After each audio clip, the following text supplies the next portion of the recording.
नमस्ते वास्तु पुरुषाय भूषय्याभिरत प्रभो मद्गृहं धन धान्यादि समृद्धं कुरु सर्वदा। ప్రేక్షకులందరికీ నమస్కారం అండి। ఈరోజు మన వీడియోలో మనోరమ గృహం అంటే ఏమిటి, చాలా మందికి కూడా ఈ మనోరమ గృహం అంటే తెలియదు। అంటే సింహద్వారాలు, ముఖద్వారాలు, ఉపద్వారాలు ఏర్పాటు చేసుకుంటున్నారు, కానీ అవి ఏ ఫలితాలు ఇస్తున్నాయి, ఏ ఫలితాలను కలుగజేస్తున్నాయి ఇంట్లో వాళ్ళకి అనేది చాలా మందికి కూడా తెలియదు।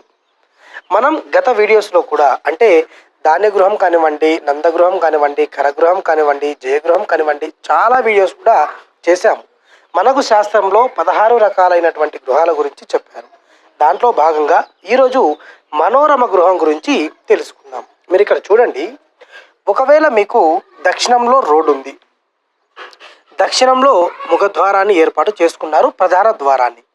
దీనికి ఆపోజిట్లో పడమరలో కనుక మీరు ఒకవేళ ఉపద్వారాన్ని ఏర్పాటు చేసుకుంటే దీనిని మనోరమ గృహము అంటారు। ఇదొక ఆప్షన్। రెండవది, ఒకవేళ మీకు ఉత్తరంలో రోడ్ అనేది ఉంది, మీరు మీ ప్రధాన ద్వారాన్ని ఉత్తరంలో ఏర్పాటు చేసుకున్నారు, దీనికి ఆపోజిట్లో అంటే ఇక్కడ రోడ్డు లేదనుకోండి, మీకు అర్థం కావడానికి నేను 2 వేశాను, ఇది ఉపద్వారాన్ని మీరు ఏర్పాటు చేసుకున్నారు, దీనిని మనోరమ గృహము అంటారు। అంటే ఈ గృహం వల్ల ఎప్పుడు కూడా ఆ ఇంట్లో లక్ష్మీప్రదం అనేది ఉంటుంది, ఈ ఇంట్లో ఇది మనస్సుకు సంతోషాన్ని కలిగిస్తుంది అని ప్రాచీనులు ప్రతి ఒక్కరు కూడా అన్నారు।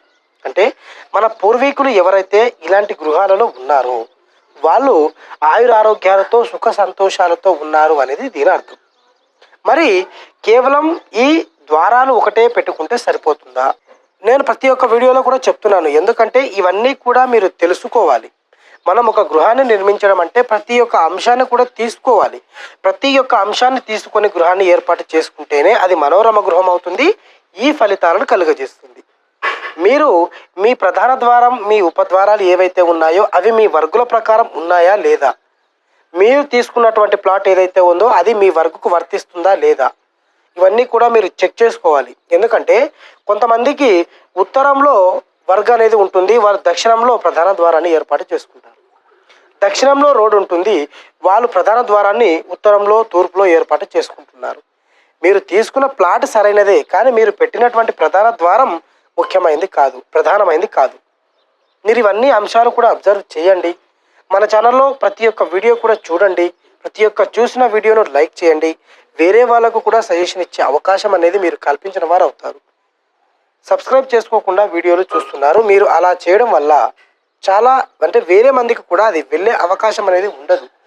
మీరు సబ్స్క్రైబ్ చేసుకొని మన ఛానల్లో ప్రతి ఒక్క వీడియోను చూస్తే మీకు మీరే ప్లాన్ తీసుకుంటారు, మీకు మీరే ఈ గృహంలో ఏవైతే మిస్టేక్స్ ఉన్నాయో ఇవన్నీ కూడా సవరించుకుంటారు। మీకు ప్రతి ఒక్క వీడియో మీకు టైం ఉన్నప్పుడు చూడండి, ఒకవేళ మీకు అర్థం కాలేదు ఇక్కడ కనిపిస్తున్నటువంటి నెంబర్కి కాల్ చేయండి, లేకుంటే వాట్సాప్లో మెసేజ్ చేయండి, లేకుంటే మన ఛానల్లో కామెంట్ బాక్స్లో తెలియజేయండి। ఈరోజు మన వీడియోలో మనోరమ గృహం అంటే ఏమిటి, ఈ గృహం వల్ల ఎలాంటి ఫలితాలు కలుగుతాయి అనేది తెలుసుకున్నారు। మన ఛానల్లో గత వీడియోస్ కూడా ఉన్నాయి, అవి కూడా చూడండి, తెలుసుకోండి। ఒకవేళ మీకు సంబంధించిన వాళ్ళు ఎవరైనా ఆ మిస్టేక్స్ చేసుకొని ఉంటే వాళ్ళకు ఆ వీడియోలను షేర్ చేయండి, వాళ్ళను వాటి నుంచి బయటపడేసిన వారు మీరు అవుతారు। కాబట్టి మీరు ఈ అంశాలన్నీ కూడా ప్రతి ఒక్క అంశాన్ని మీరు అబ్జర్వ్ చేయండి, గుర్తుంచుకోండి। ప్లాట్ తీసుకునేటప్పుడు కానీ, ఇల్లు కట్టేటప్పుడు కానీ, ఈ ప్రధాన ద్వారాలు ఉపద్వారాలు పెట్టేటప్పుడు కానీ ప్రతి ఒక్కసారి కూడా మన ఛానల్లో ఉన్న ప్రతి ఒక్క వీడియో మీకు పనికొస్తుంది।